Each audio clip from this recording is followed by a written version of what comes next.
बोलिए प्रज्ञा पुराण की। हमारी शक्ति स्वरूपा माताओं बहनों, सभी से निवेदन है व्यवस्थित होकर के बैठ जाएं। प्रज्ञा पुराण कथा का कार्यक्रम कुछ ही देर में शांति कुंज हरिद्वार से पधारे हुए विद्वजनों की टोली के द्वारा शुभारंभ होगा।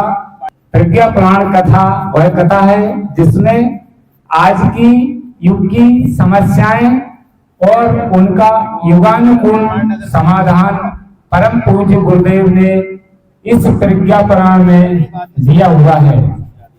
और पुराण जो हमने पढ़े हैं सुने हैं उनमें अति प्राचीन कथाओं का वर्णन है। प्रज्ञा का मतलब होता है उत्कृष्ट ज्ञान, ऐसी बुद्धि। प्रज्ञा ऐसी बुद्धि को कहते हैं, ऐसी बुद्धि जो कभी गलत करती नहीं करती है, गलत सोचती भी नहीं है। ये प्रज्ञा पुराण ऐसी कथा है जिसमें आदमी सत्ज्ञान की ओर बढ़ता हुआ चला जाता है। यदि नियमित रूप से प्रज्ञा पुराण व्यक्ति अपने घरों में पढ़े तो निश्चित रूप से उसकी प्रज्ञा जागरण होती हुई चली जाएगी। आप लोग यह कथा थोड़ी देर के पश्चात सुनेंगे। आज कथा का अंतिम दिन है। हम बदलेंगे, युग बदलेगा, हम सुधरेंगे, युग सुधरेगा। वेद मूर्ति तपोनिष्ठ पंडित श्री राम शर्मा आचार्य। जैसी करनी वैसा फल, आज नहीं तो निश्चय कल। बच्चे होते हैं, आओ गढ़े नव युग निर्माण के बच्चों के संस्कार को संस्कारित करने के लिए गुरुदेव ने अनेक प्रकार का साहित्य लिखा है जिसमें बच्चे कहानियों के माध्यम से जल्दी सीखते हैं। तो उसी प्रकार से गुरुदेव ने बाल निर्माण कहानियों के 16 भाग लिखे हैं और इसी प्रकार से बच्चे चित्रों सहित कहानियों को जल्दी समझते हैं।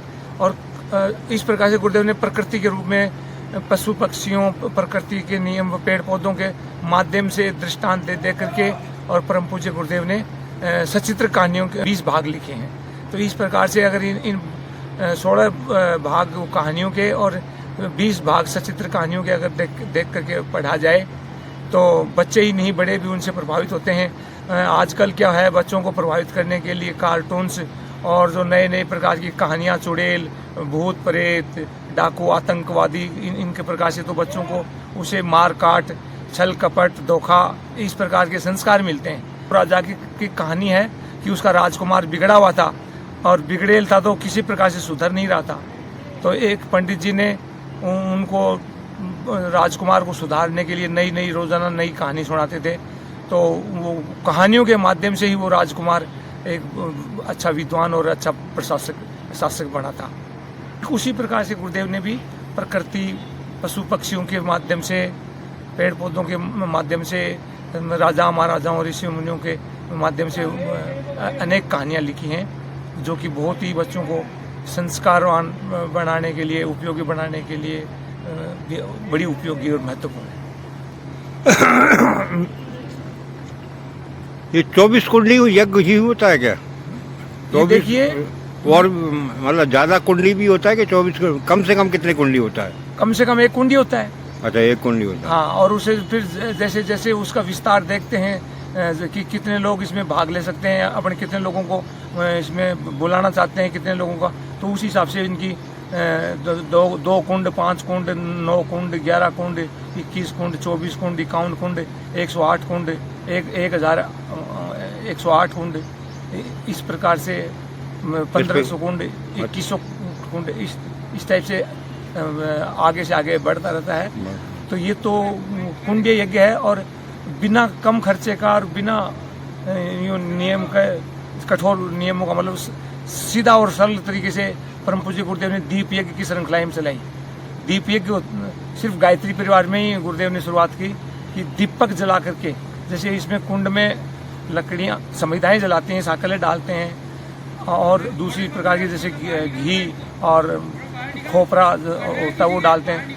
तो उसमें खर्चा ज़्यादा आता है और उसमें नहाने धोने का और विशेष रूप से भारतीय पहनावा पहनने का इसमें थोड़े नियम कठोर हैं। तो इनको सरल और सहज बनाने के लिए दीप यज्ञ के रूप में प्रचलन किया। तो दीप यज्ञ का मतलब होता है कि कितने दीपक जला करके उसको बातें तो वही बताई जाती हैं, उसकी व्याख्या वही की जाती हैं। तो उसमें क्या होता है कि दीपक भी एक छोटा यज्ञ का ही प्रतीक है, जिसमें दीपक में घी और बत्ती जलती है।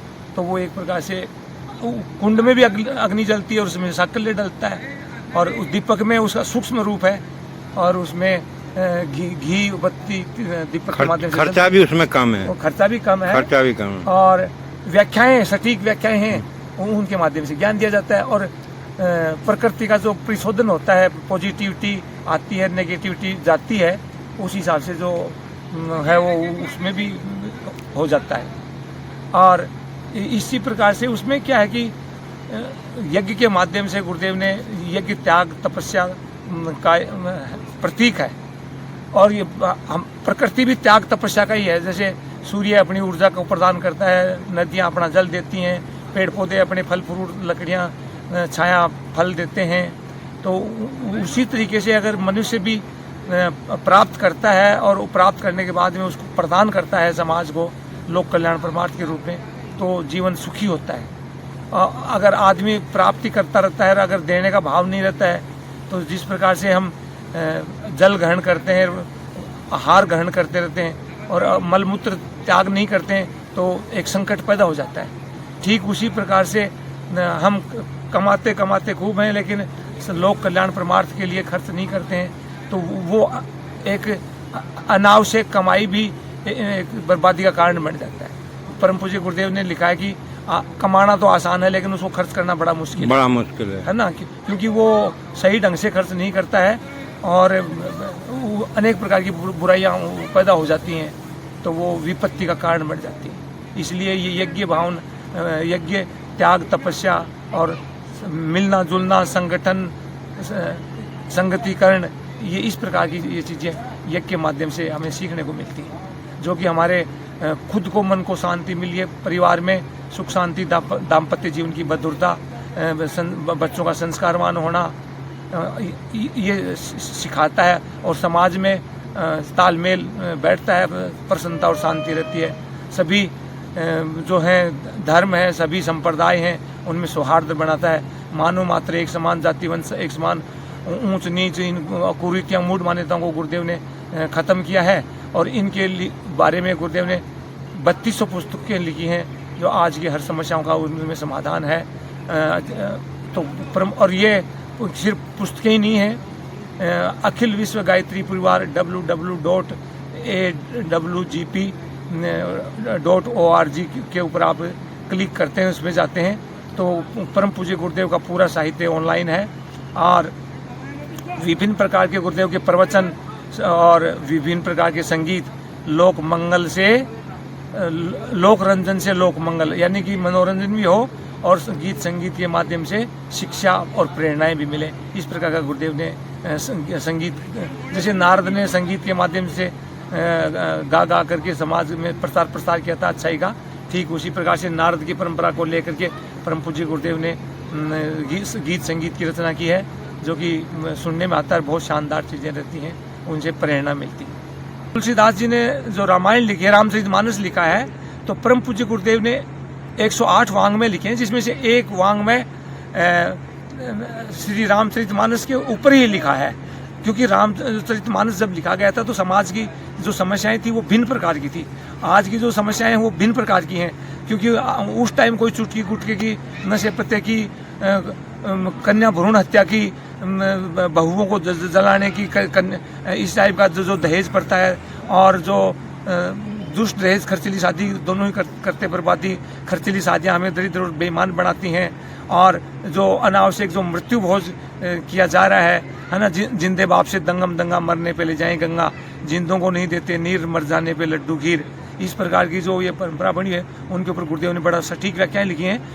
उसमें चौपाइयाँ रामचरितमानस की ली हैं, लेकिन और उसमें जो तुलसीदास जी ने जो उसकी व्याख्या करी है, उसका जो भावार्थ लिखा है, वो भावार्थ लिख करके और आज की समस्याओं के बारे में गुरुदेव ने सटीक उसकी व्याख्याएं करी हैं। जैसे उदाहरण के लिए जब दशरथ जी अपने बच्चों की शादी करके लाए थे, तो दशरथ ने अपनी महारानी कौशल्या को कहा था कि वधूल रंकिनी पर घर आई, है ना, रखिए नैन पलक की नहीं, तो कि इनको अपने जैसे नेत्र की रक्षा करते हैं पलक, उसी प्रकार से ये बालिकाएं जो आई हैं वधू के रूप में, इनकी आप देखभाल करना और अपने पुत्री की तरह से इनको बहुत ही लाड प्यार से रखना।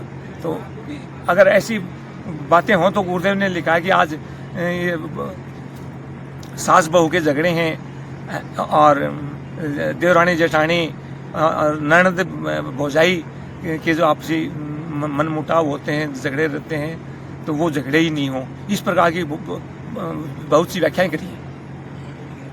कुल मिला के मनुष्य को कैसे जीवन जीना चाहिए वो गायत्री परिवार सिखाता है। हाँ, गुरुदेव ने जीवन जीने की कला ही इसके माध्यम से सिखाई है।